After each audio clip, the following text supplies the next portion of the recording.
Hello, beautiful people. It's Courtney Joe. I'm not feeling so beautiful today. It's that time of the month, and I want to share a little bit about what I'm struggling with as a woman and as a mother. So, rough morning for me, but things went really smooth at home as far as our routine went. My daughter actually got up and she was very gentle and kind today. And so, for me to just go off the rocker and throw down a lot of negative self-talk out loud, especially in front of her, it's like, at some point, am I ever going to get a hold of this thing where it's like, okay, just chill, don't act that way in front of her. But at the same time, I'm like, whenever I'm trying to teach her responsibility, especially when it comes to grabbing her own things in the morning when we leave, like get your own book bag. And if I'm the one causing you to overthink about whether or not you need your book bag, then I want to teach you, talking to my daughter, how to speak up to me by saying, no, Mom, I need my book bag today. My daughter's only going to be at school for a little bit because I'm picking her up for a Christmas party, but I shouldn't be the one to say, oh, you don't need your book bag today. And that's what I did this morning, and she didn't grab it, so she was upset on the way to school, talking about, Mom, I'm afraid that if I get to school, I'm going to get in trouble for not having my book bag. Well, so then we started to discuss the behavior leading up to her forgetting her book bag. And I said, Chayla, you were standing over that table for 2 minutes, staring into a pile of toys, trying to decide what toys you wanted to take to school.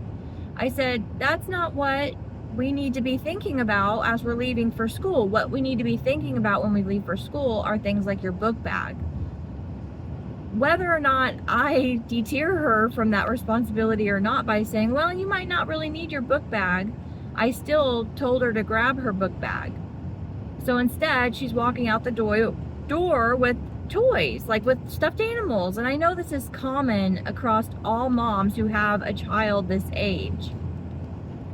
So fast forward to being in the car and her explaining that she's afraid she's going to get in trouble at school for not having her book bag.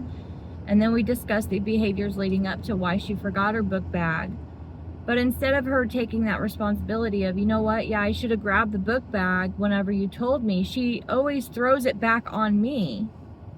And this is a common tactic and behavior. I mean, that's what our default is. I know that for me, as a 30 to a 37-year-old, I had to unlearn that behavior.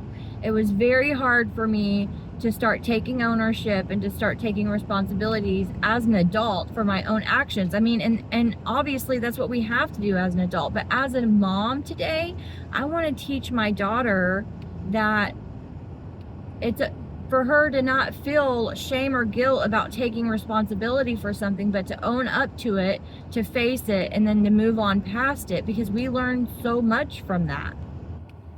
Okay, so now I need to own up to my part in all of this. I said, Chayla, you're right. It's my bad. I'm the parent. I should have made sure that you grabbed your book bag on the way out the door.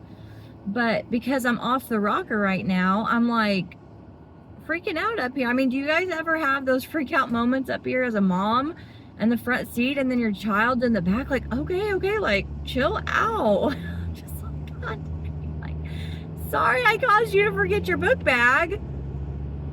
Anyway, I had one of those mom freak out moments this morning, and anyway, I was trying to avoid the whole mom guilt thing, and I completely went to anger. So it was just like, all right, Lord, the fruit of the Spirit is not being formed in me today, but at the same time, I want to teach my child responsibility without guilt or shame, trying to chain her down. And so I encourage other mothers to do the same. You guys go out and be blessed, and don't forget to pause and grow.